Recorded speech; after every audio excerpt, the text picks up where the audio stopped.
Hi, I'm Mina. And I'm Yules. Thanks for tuning in to Artificially Informed. Welcome to the Deep Dive. We're here to try and make sense of, well, just the sheer amount of information hitting us all. Right. We're wading through everything from, global political tensions to these incredible scientific leaps and even the tricky stuff around digital security. And the mission today, as always, is to cut through that noise for you. We want to give you the context, the connections, not just the headlines rattling around. Yeah, finding those essential nuggets. We've sifted through a ton of sources looking at how these seemingly separate stories like UN gridlock or methane on a dwarf planet, or even federal deployments in the U.S. actually link up. Exactly. We're going to start with the future, really, where science and tech are taking us, sometimes at breakneck speed. Right. Let's dive into the breakthroughs first. Health, space, quantum computing. The stuff that feels like science fiction, but is happening right now. Okay, let's kick off with health. And this first one, it feels genuinely hopeful on a global scale. A new, affordable HIV prevention drug. Yeah, this is potentially huge. We're talking about a new low-cost version of pre-EP that's pre-exposure prophylaxis. It's set for rollout around 2027. And the cost factor is just, it's transformative, isn't it? It really is. They're saying it could be available for as little as $40 a year.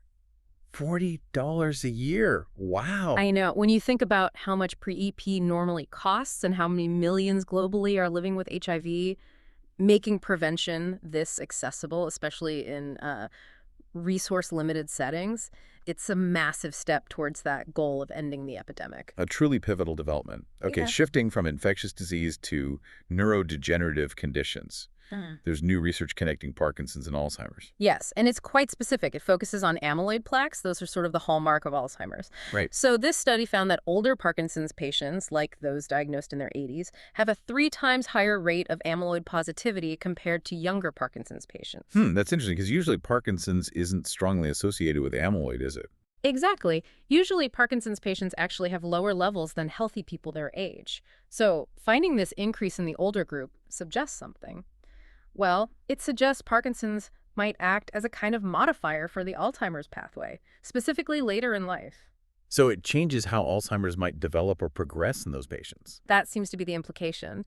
It definitely means we need, better awareness and screening for Alzheimer's type cognitive issues in that specific elderly Parkinson's group, and maybe new treatment angles targeting both. Fascinating. Yeah. And another health breakthrough. This one for kids with asthma. Yeah, a big international study looked at a new 2-in-1 inhaler. It combines budesonide, which is an anti-inflammatory, with formoterol, which opens the airways. Okay, like a combination therapy in one puff. Right, and when they compared it to the standard reliever inhaler, salbutamol, the results were pretty dramatic. It reduced asthma attacks in children by almost 50%. 50%, that's huge for quality of life and for keeping kids out of the emergency room. Absolutely, because it's not just relieving the immediate symptoms, it's also tackling the underlying inflammation. So it's both rescue and prevention. This could really change standard asthma care guidelines for kids globally. Okay, so those are some really positive steps.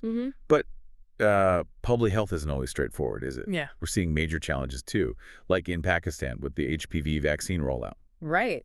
Pakistan launched its first campaign for the human papillomavirus vaccine HPV, aiming to protect young girls from cervical cancer, which is fantastic. But it's running into a wall of misinformation, really damaging stuff spreading online, like false claims that the vaccine causes infertility or is somehow dangerous. Ugh, the infertility myth again. It's so persistent and harmful. It is, and it's creating real resistance in communities, even though the scientific evidence for the vaccine's safety and effectiveness is just overwhelming. It really highlights how disinformation can sabotage vital public health work. Tough battle. Meanwhile, in Germany, there's a different kind of public health concern. A pretty shocking rise in syphilis cases. Yeah, the Robert Koch Institute, the RKI, which is Germany's main public health body, they reported a 460% increase since 2001. 460%, wow. I know. It had a record high of over 9,500 infections in 2024.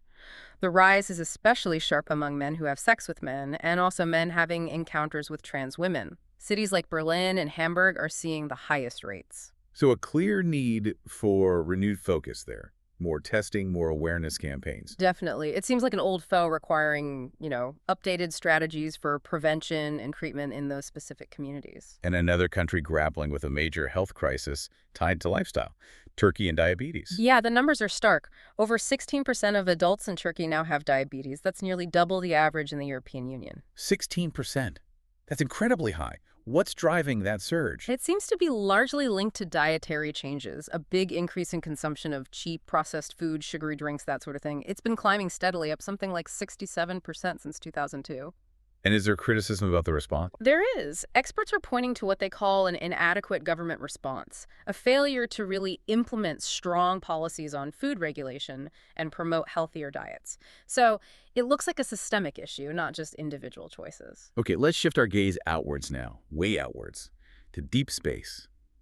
The James Webb Space Telescope, the JWST, keeps delivering surprises, right? Oh, absolutely. This time it's about Makemake. That's a dwarf planet way out in the Kuiper Belt, beyond Neptune. Wait, one of those icy bodies out there. What did Webb find? Methane gas on Makemake's surface. Okay, why is that a big deal? Don't gas giants have methane? Well, yeah, but Makemake was largely thought to be, pretty inert, just a frozen, inactive world. Finding methane suggests it might be more dynamic. Dynamic how? Like geological activity? Possibly. It could mean there's some internal heat source or ongoing geological processes, maybe even cryovolcanism, ice volcanoes that are replenishing the methane on the surface. It challenges that picture of it being just a static chunk of ice and rock. Huh. The outer solar system just keeps getting weirder and more interesting. Doesn't it? Every time we look closer with these new instruments, we find things we didn't expect. Okay, back down to Earth, but still related to space. China's approach to building rockets and satellites is undergoing a major shift. Yeah, this is fascinating from an industrial perspective. China's state-owned aerospace sector is adopting something called the Final Assembly Pole System. Pole system, what does that mean in this context? It's basically taking inspiration from lean manufacturing, like you see in the car industry. Think Toyota or Ford, instead of the traditional aerospace push system where you build complex custom parts over long timelines. Right. Very bespoke, very slow. Exactly. The pull system aims for mass production, using things like AI, robotics, standardized components. The idea is to assemble rockets and satellites, almost like cars on an assembly line. Mass-producing rockets. Yeah. That sounds revolutionary. And maybe a bit scary for competitors. Well, the goal is absolutely to scale up massively, improve quality/costs, and just churn out hardware much, much faster. They want to be able to launch constellations of satellites quickly and frequently. It's moving space from a craft industry to, well, a mass industry. A fundamental shift in capability. Yeah. And just quickly, a nod to space history, closer to home, relatively speaking. Yeah. Canada had an anniversary. That's right. It was the 63rd anniversary of Alouette 1, Canada's very first satellite, launched back in 1962. What was its mission? It was designed to study the ionosphere, that layer of the atmosphere that's really affected by the sun and cosmic rays, a foundational piece of Canadian space science. Okay, that industrial acceleration in space manufacturing, it feels like a good transition point. Because as technology speeds up, especially computing power, the flip side is often vulnerability, right? Digital security. Absolutely. The faster we innovate, the bigger the potential attack surface becomes. Let's get into that intersection of technology and security. And starting with the cutting edge, quantum computing. It always felt like something perpetually around the corner, but maybe it's getting closer. It certainly seems that way. There's a startup, Dirac, spun out of the University of New South Wales in Sydney, Australia. They've hit a really key milestone. They've shown that their quantum chips, which are silicon-based, can maintain over 99% fidelity during operations. And crucially, they can do this even when the chips are made using existing mass production techniques. Okay, unpack that a bit. Why is 99% fidelity so important?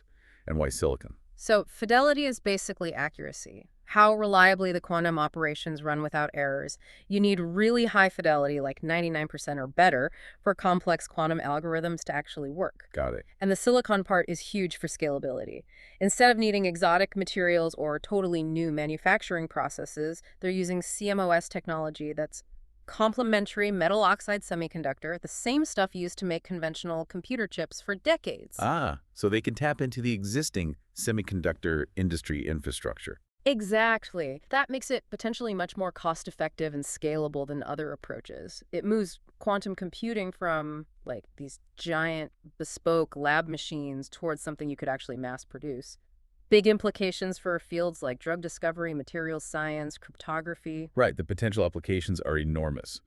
But while that feature is developing, the present digital infrastructure is clearly still very vulnerable. We saw that with Jaguar Land Rover. Yeah, a really stark example. Jaguar Land Rover, JLR, they had to secure a massive loan, £1.5 billion backed by the UK government. Why?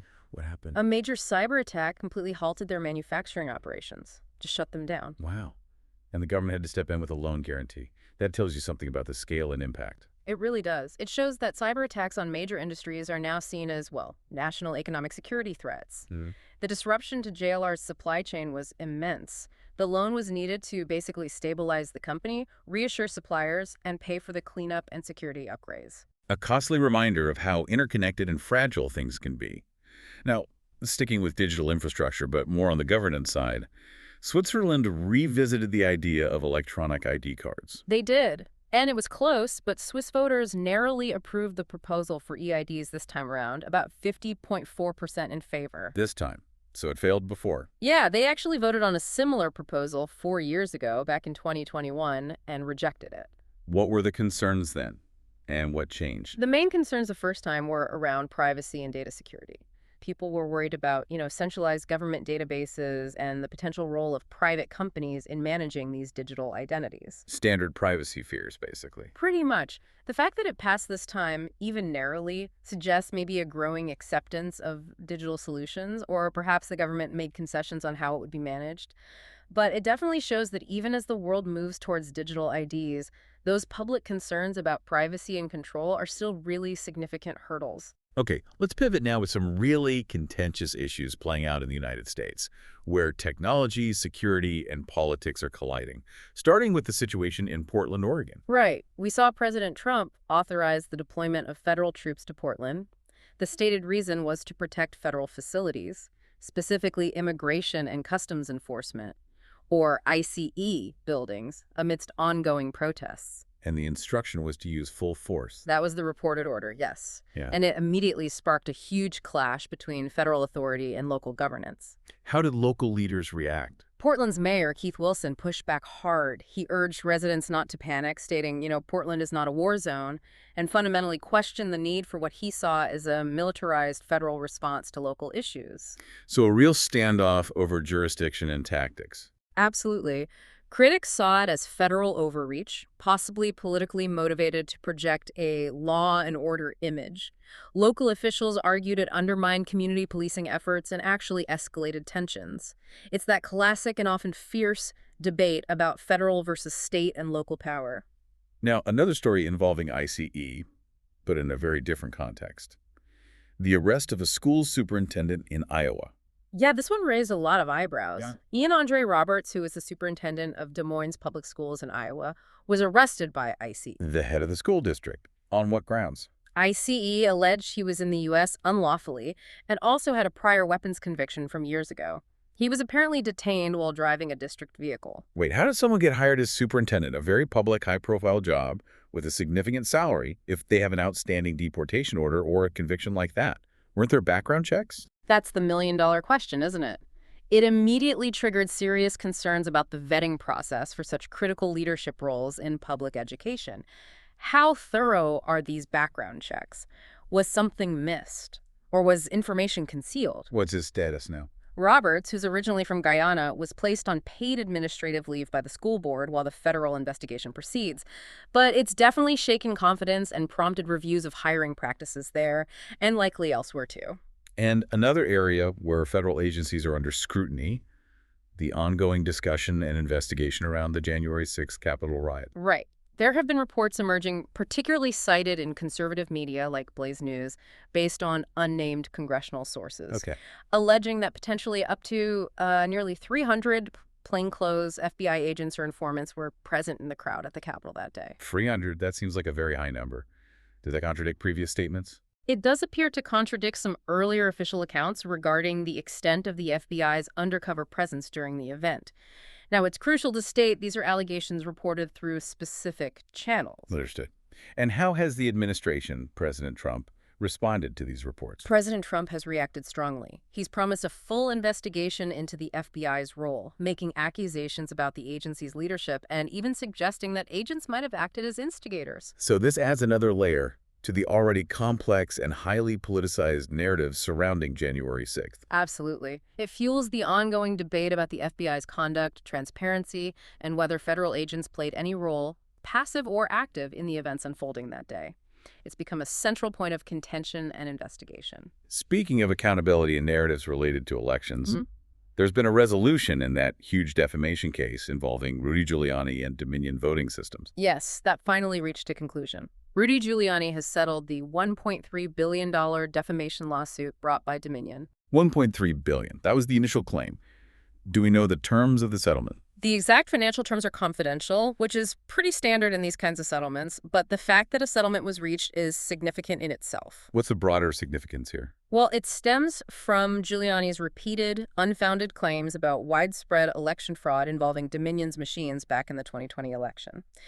The settlement, even without public details, essentially closes that chapter and underscores the serious legal and financial risks involved in making false and damaging claims, especially about election integrity.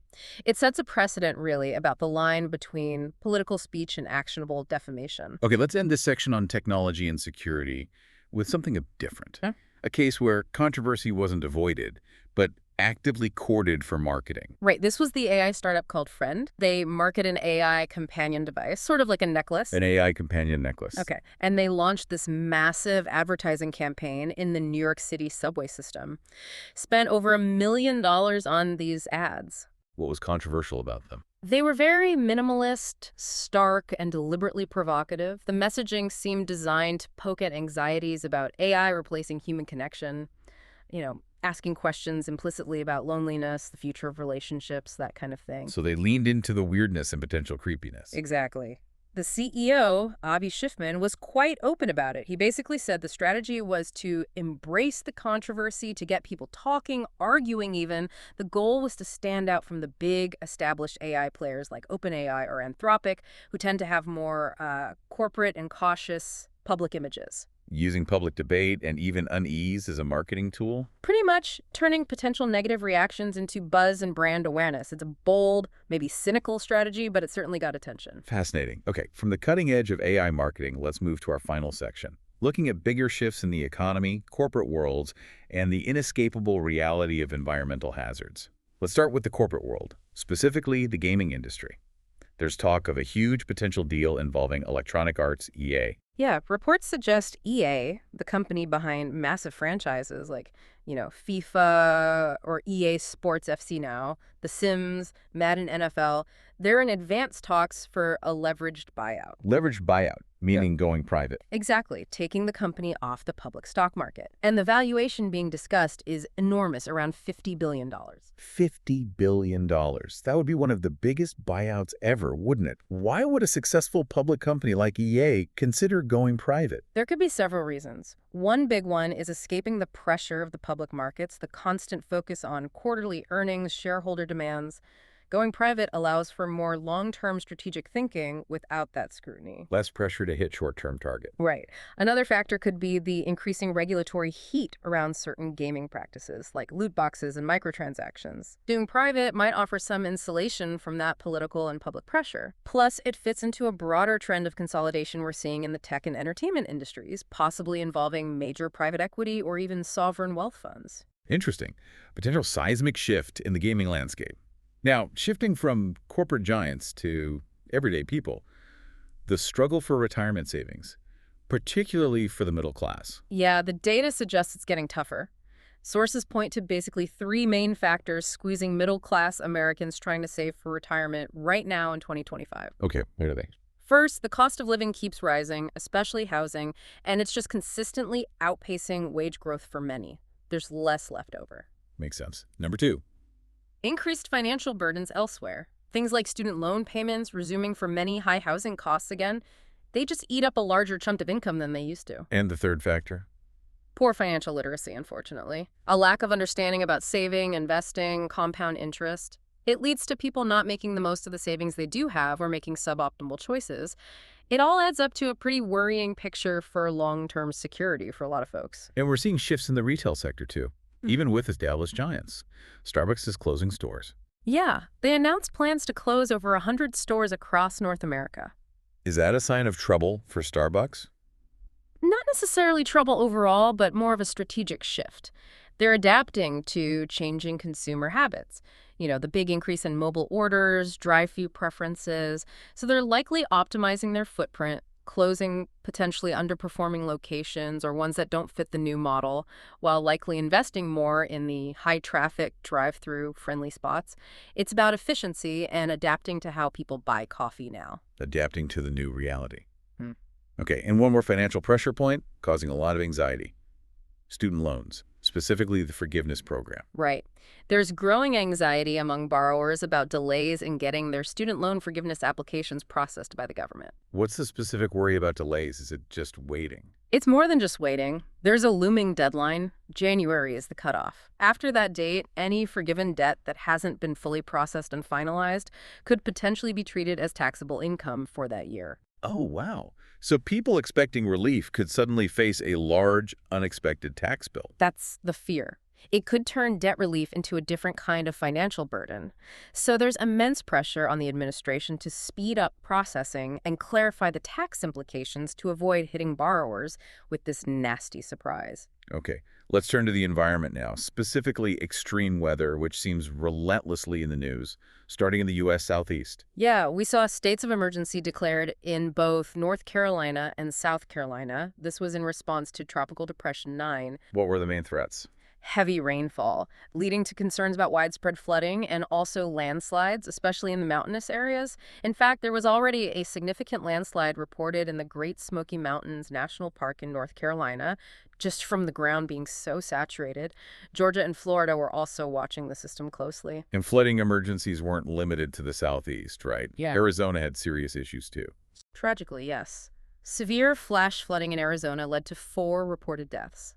This included fatalities in Globe, which is an old historic mining town.